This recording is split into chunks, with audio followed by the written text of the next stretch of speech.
Hey, what's up guys? Sophs here. Welcome back to another video. Today, we're going to be looking at a new old homemade TCG, if that makes any sense.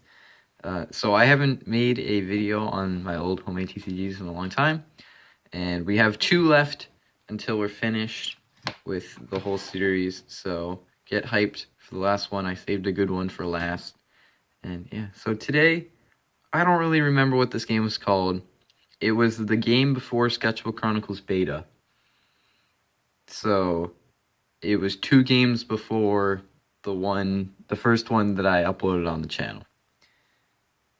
So yeah, this game was a little bit weird. It was like Pokemon, and instead of trainer cards, we had factory cards, and we had factory zones, and then we had life points, because that made sense. And then yeah, it was kind of a weird game, and didn't have a lot of thought put into it, like most of the Reagan and Danny games that have come out of the last couple of years before Sketchbook Chronicles. But yeah, we'll just go through them today. There is 3 types of cards in this game. There is monsters, creators, I think, or captains, or whatever they were supposed to be called back then, and then factory cards. So, did I say monsters? That's what I'm calling them. So we have your monsters, which basically are Pokemon. So they have HP, they have a type. Okay, they're not Pokemon because they needed Elixir to place, and I remember this the first game that we used Elixir. So this guy would cost 5 Elixir to place, and it had a attack that would do something. Like here's a better example. We got Baby Gecko, and Cuteness give plus 20 attack, and then your camera will go out of focus, and HP to all Gecko monsters once. Okay. And then Call to Battle, add 1 Gecko to your hand. So you could use one of these per turn for this monster. And yeah, so you would kill. I think how this would go down is you would place your guys, and your opponent would place their guys, as they would, just like the current Sketchbook Chronicles game, where they would place them down, and then you would use your attacks on each other, kill the monsters, and then when you had no monsters, your opponent could attack you directly, dealing damage to your life points, which sounded okay on paper, but in the 3 games that I played of this, the game would literally just be a stalemate until you ran out of cards. Like, it would just go back and forth. Oh, I killed your guy. Now you kill my guy. And then, oh, I got this really strong guy out. And then it takes you 3 turns to kill him. But then once you kill him, now I can't do anything. Like, it would take forever to get somebody down to the point where you could just attack them directly. And if you did, they would probably not be open for another direct attack for the rest of the game. So it had its flaws. And then I don't really know what was going on with factory cards. This is totally not a copy of Clash Royale or Clash of Clans or anything, but it said how many turns it would last on the field. We're like, oh yeah, factory cards. I remember thinking about this game in my head. I was like, you know what would be cool is if we had a normal card game, but picture it like a battle of armies, right? And then you had your front lines with all your monsters fighting, and then back at home, you can place factories that'll help you, and buildings that'll help you win the war. And then I guess factory became the umbrella term when it really should have been buildings, because I mean factory pump is a factory. I mean Elixir pump is a factory, but EMP is not a factory. Neither is super laser. So factory probably wasn't the best term for factory cards. Okay, so I've done enough explaining. I guess you would just place these on your turn. Oh, and then yeah, we'll talk about captain cards or created cards. These were just cards that we made after playing a couple games. After making up the rules, we were like, you know what would be cool is if we had these cards. I guess they would work like planet cards in Chaos Galaxy, where they just have a ability that stays on the field for the entire game, and it would do something. So every time your monster kills a monster, plus 10 attack. And then for every monster that a monster has killed, lowers battle points by 1. I'm not too sure what that means. What is battle points? That is a very good question. Okay, well, it shows how long it's been since I played this game. So maybe I think you had 6 battle points on your turn, and you could attack with as many monsters for their elixir cost was also their battle points. So let's say you had 6 battle points at the beginning of the battle phase. If you attacked with Baby Gecko 3 times, and then you would have no battle points because 2 times 3 is 6. Or you could attack with Joe once. Yeah, we're gonna go with that. Okay, so we're already 6 minutes in. I can only record for 20 minutes because I'm a pro. We should get into these cards. So I already read what these guys do, so we'll set them over to the side, and we'll start with monsters. So, first up we got Joe.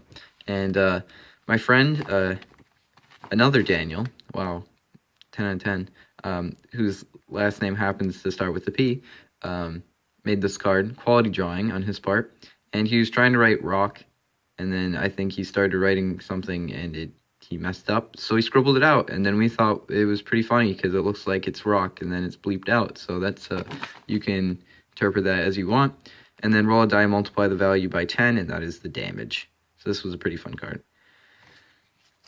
And next up we got Baby Gecko. I already read what he does. He is the most spoiled baby ever. Ant King. Slavery. Sacrifice 1 monster and have its health added to this card's HP. Anthill. Every turn that this card is on the field, add 1 factory card zone to the field. Oh yeah, and then we had zones. The way that you place factory cards was through zones, just like Chaos Galaxy. So you had to pay for the zones.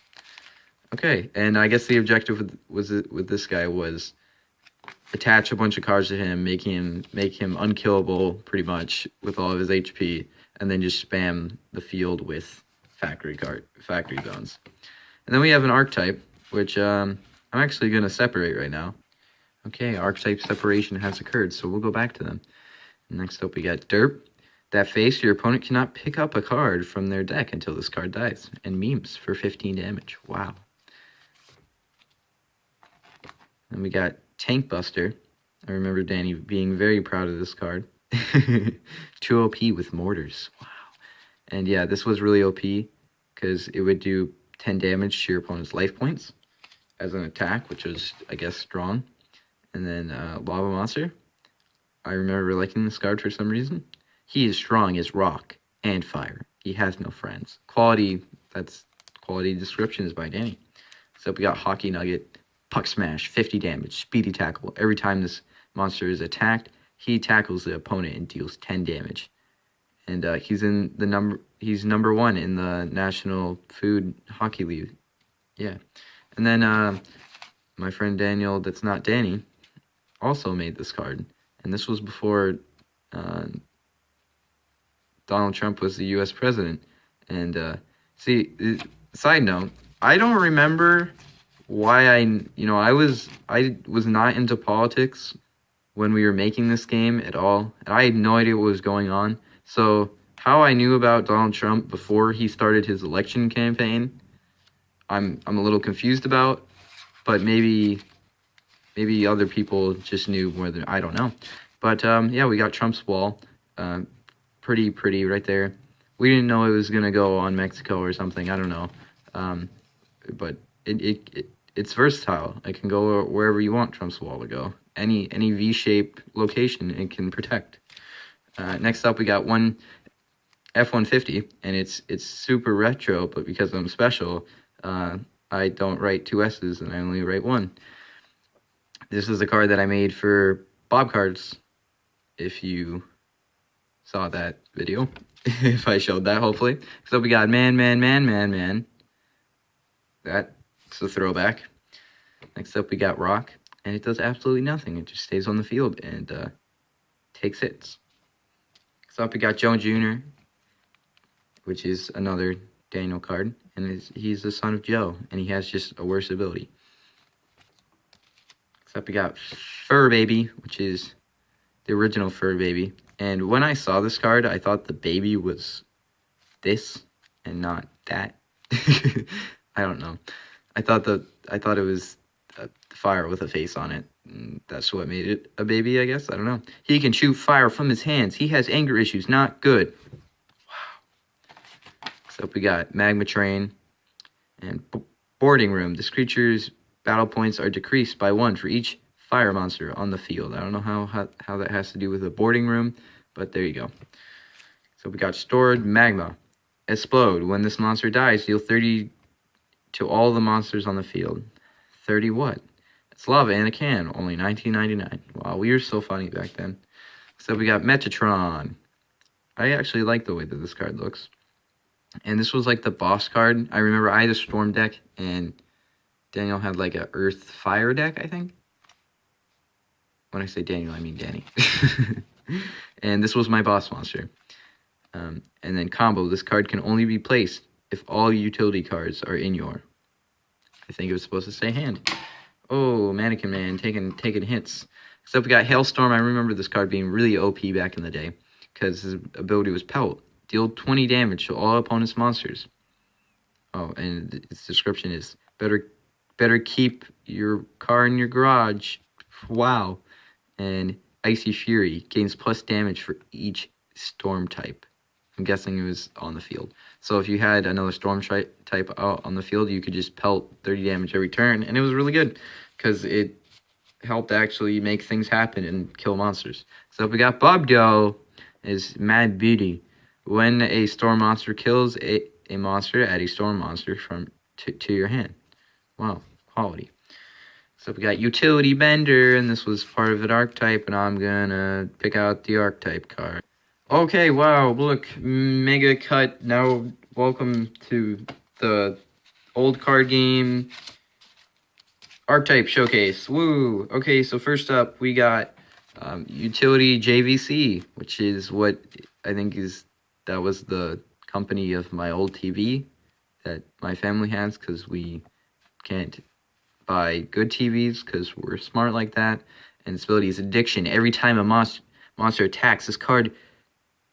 Okay, every time a monster attacks this card, your opponent must discard 1 card. Must! And its abilities combine, which works into the boss monster that I totally didn't show you yet. And then we got Utility Washman, and he also has combine. And his ability is Home Depot, totally not a reference at all. Add a utility card from your deck to your hand. So we got Utility Bender. Wow. And, yeah, Super Blend. And then also has combine. And then, whoa, ta-da, Super Duper Boss Monster. And Disruption. All opponent's monsters cannot attack for 1 turn when this is placed. And yeah, there you go. So that was the Utility archetype.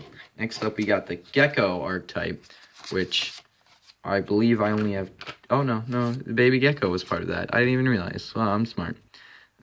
So Gecko was just like the basic card of this archetype. And its ability is Ember, deal 10 damage, then deal 10 every turn. So it was like a burn effect. And one of the Fatal Gecko Warriors. Wow. Excuse me. Next up, we got Flying Gecko. I'm flying. And this ability is Gecko Call. And you can use it once. Add 1 Gecko card to your hand. The best scout in the Gecko arsenal. And then we saw Baby Gecko. And then, whoa, look at this.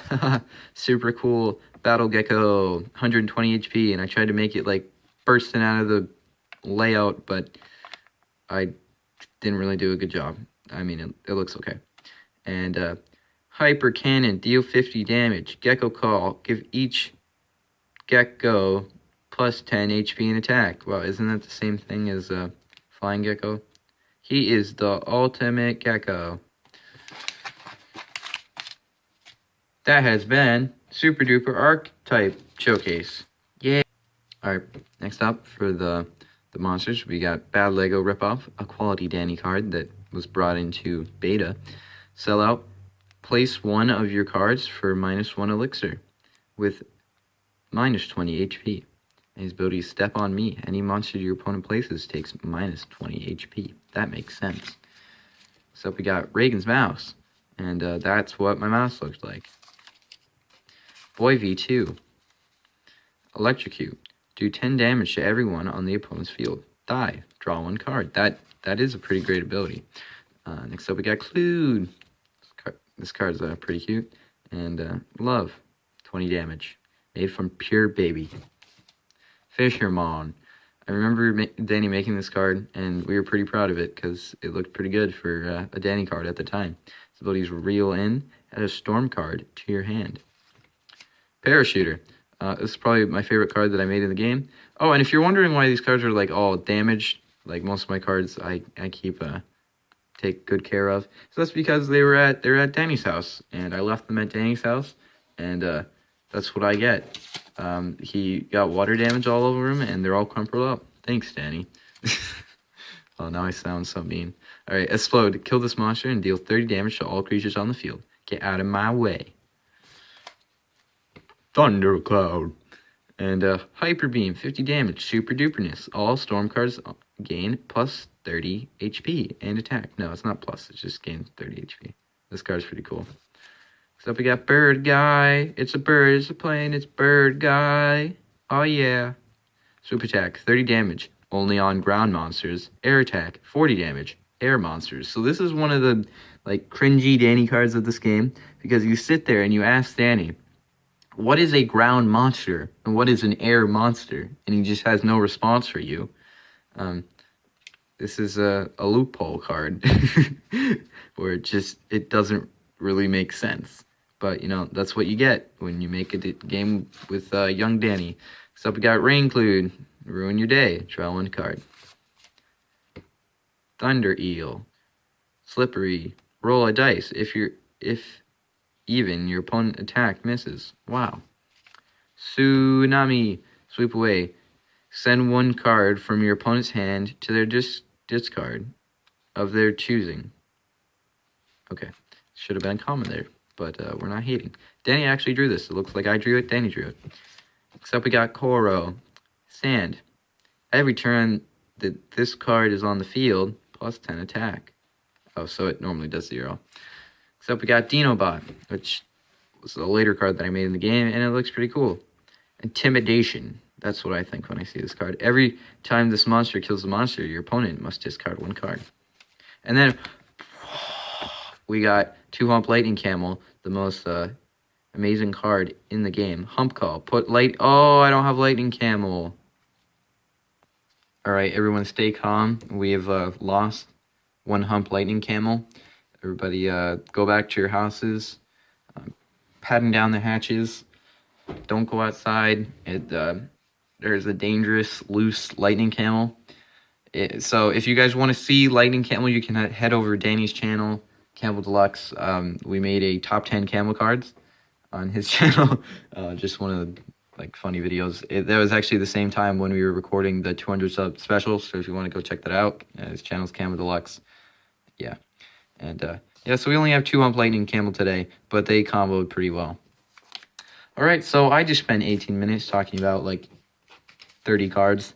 Now, I don't think we're going to have enough time for the factory cards. So I'm going to have to make a part 2.